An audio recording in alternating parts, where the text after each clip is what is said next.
Hi, I'm JJ and welcome to the second part of this series of videos looking at a solo playthrough of the Warlord game scenario, the Leeward Line, which recreates the attack of Admiral Collingwood's Leeward column on the line of the combined Franco-Spanish fleet at Trafalgar.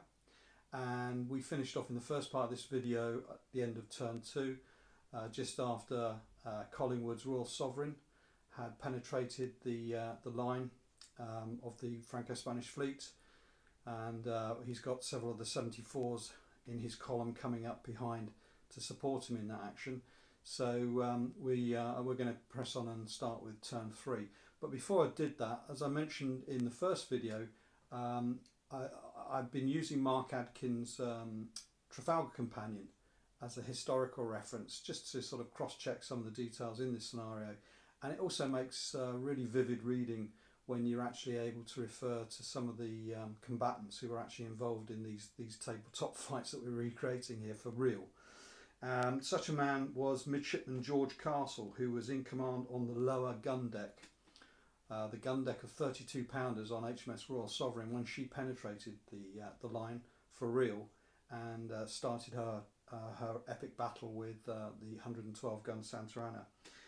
To quote, "I'm stationed at the heaviest guns of the ship, lower deck, 32-pounders, and I stuck close to one gun and it poured it into her, Santa Ana in brackets. She was so close it was impossible to miss her. I looked once out of our stern ports, but I saw nothing but French and Spaniards around, firing at us in all directions. It was shocking to see the many brave seamen mangled so, some with their heads half shot away, others with their entrails mashed, lying panting on the deck. The greatest slaughter was on the quarterdeck and poop. We had 7 ships on us at once, in fact 5 or possibly 6 in brackets.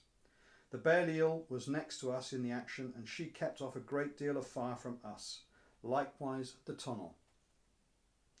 So it's worthwhile remembering that when we're playing these little tabletop games, some people actually did it for real, it's worthwhile paying tribute to those guys. So onwards and upwards. I have the discs, which I will put in the chip bag. I'm going to go away and pull the chips and move the ships around and do some dicing, and then we'll come back and I'll talk through what's happened in turn 3. Okay, so here we are at the end of turn 3. Looking at the front end of the Franco-Spanish line. Over here we've got the Santa Ana with the HMS Royal Sovereign, who's come in round stern right turn, moved into the middle between herself and the French 84 L'Indomptable.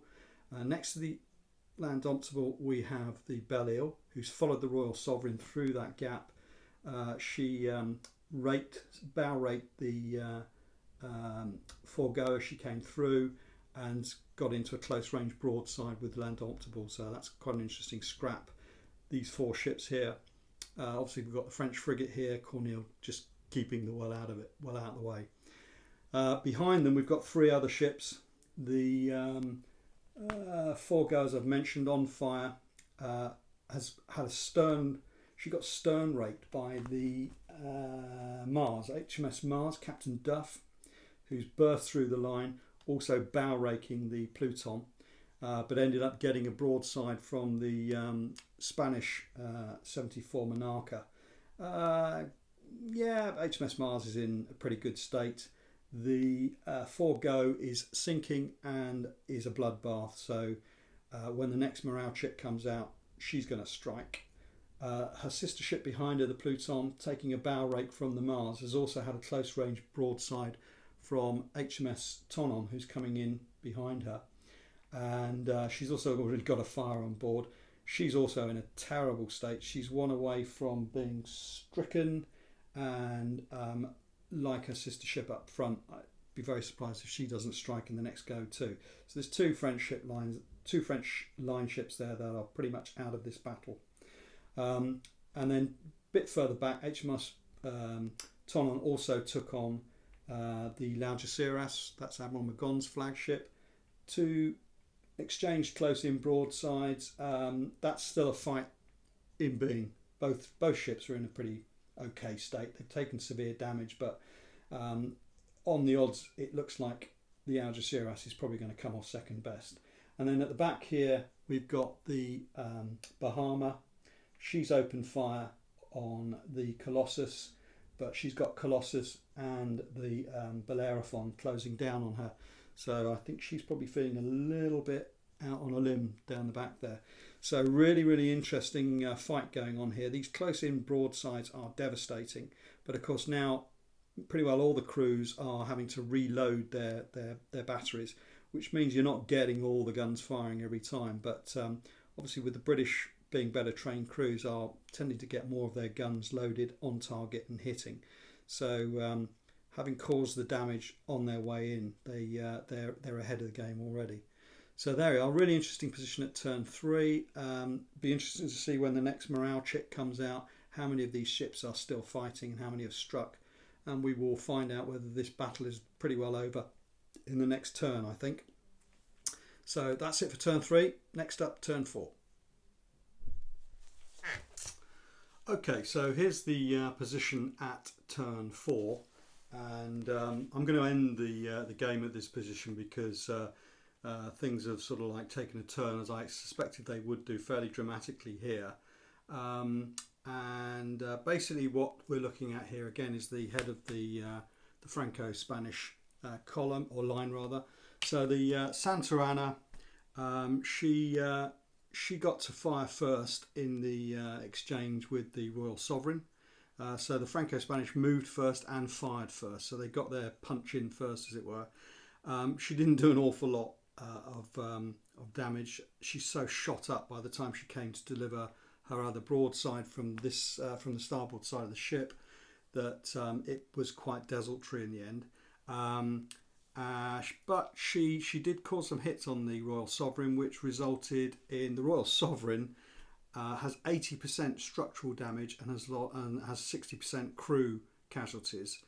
She also has high officer casualties on the Royal Sovereign, which is historically relevant in as much that it wasn't reported very much at the time. But Admiral Collingwood actually took a wound at the Battle of Trafalgar that he only reported to his wife in a letter afterwards, saying that she'd heard that he'd been hurt, and he actually said, yeah, I didn't make too much about it, but I actually took a splinter in the back of the leg.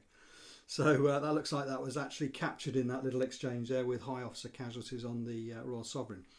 Long and the short of it, both ships took morale tests and both of them are still in the fight, but the Santa Ana is coming off the worst of that. Over on this side of the combat, we've got the L'Indomptable and the Belle Ile,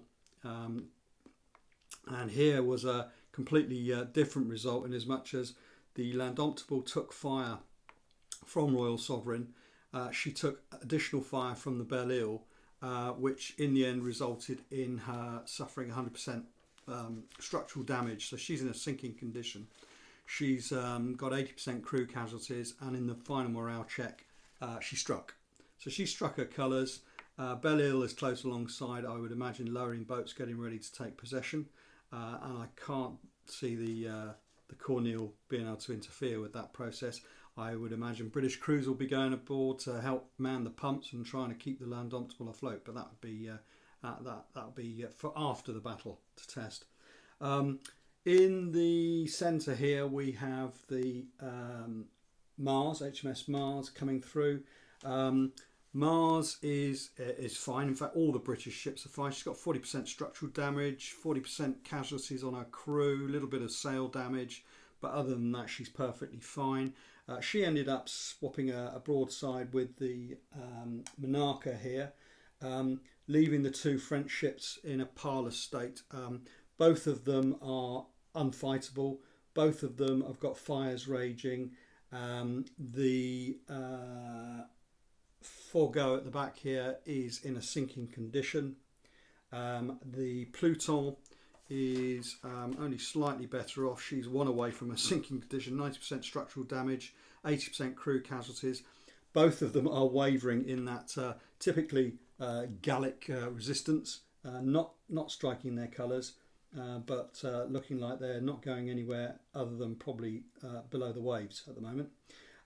So moving on to the Monarca, who got into a bit of a scrap with the HMS Mars here in the middle. Monarca's 33% structural damage, about 20% of crew casualties, so she's still in the fight, very much so, as is the Mars. But as you can see, the speed the Mars had coming through the line, taking advantage of the wind, has put her across the Monarca's bows. So I have a feeling that might be quite a painful clash if I carried it on into the next session. Not only that, but she's also starting to come into the arc of HMS Tonnant, who's burst through the line and is bearing down on her rear quarters as well. So I think it's looking a little bit desperate here for the Monarca. And then a bit further on down the line here, where I'm indicating, is the Algeciras, and I will do a shot from the rear of the line just to illustrate this slightly better. The flagship of Admiral Magom. She took a bit of a battering as the Tonnant crossed her bows and raked her across the bows. She got a close-in broadside from the just seeing who that is, from the Bellerophon, HMS Bellerophon. So she got two sort of battering broadsides. The long and the short of it was Algeciras ended up with 70% structural damage, 60% crew casualties, and she struck. She pulled down her colours. So that's another French 74 out of the fight. 3 of them out of the fight. 4 of them, in fact, all 4 French ships are unfightable. So it's only the Spanish that are left in this battle, which was part of the reason why I was thinking I was going to call it, because all the British ships are unscathed and looking ready for the fight. At the rear of the line, we're just starting to get into action down here. Between the Bahama, and right at the back here is HMS Colossus, just about to cross the stern quarters of the Bahama. They've been exchanging, the Bahama's been exchanging long-range blats at both the Tonnant, but at the Bellerophon and the Colossus as they came in, causing a bit of mast and sail damage. But as I say, now the Colossus is about to cross her stern. That doesn't look like it's going to bode well for the small French 74. So so I've called it there, and I'm just going to reposition the camera, and we'll take a look at the rear line so you can see a different view of this combat.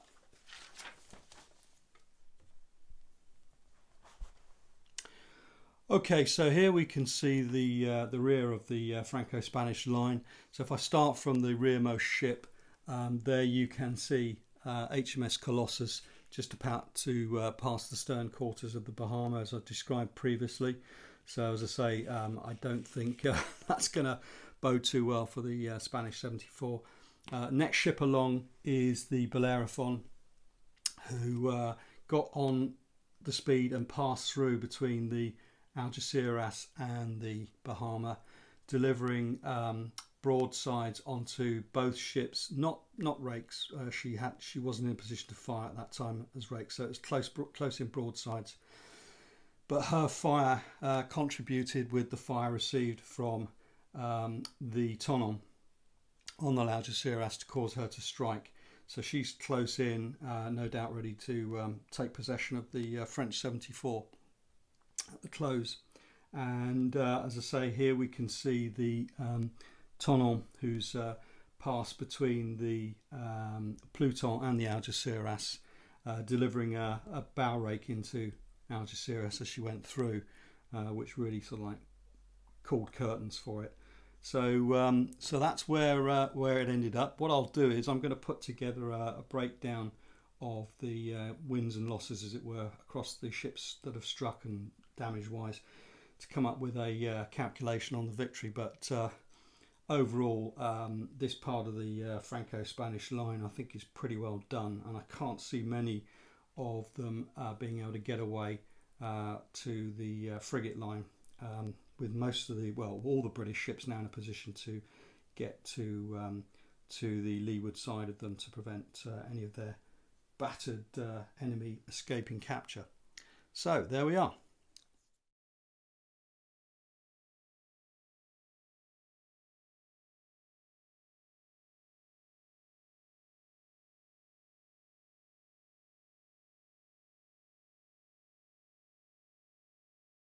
I hope you've enjoyed this series of 2 videos looking at the Leeward Line scenario.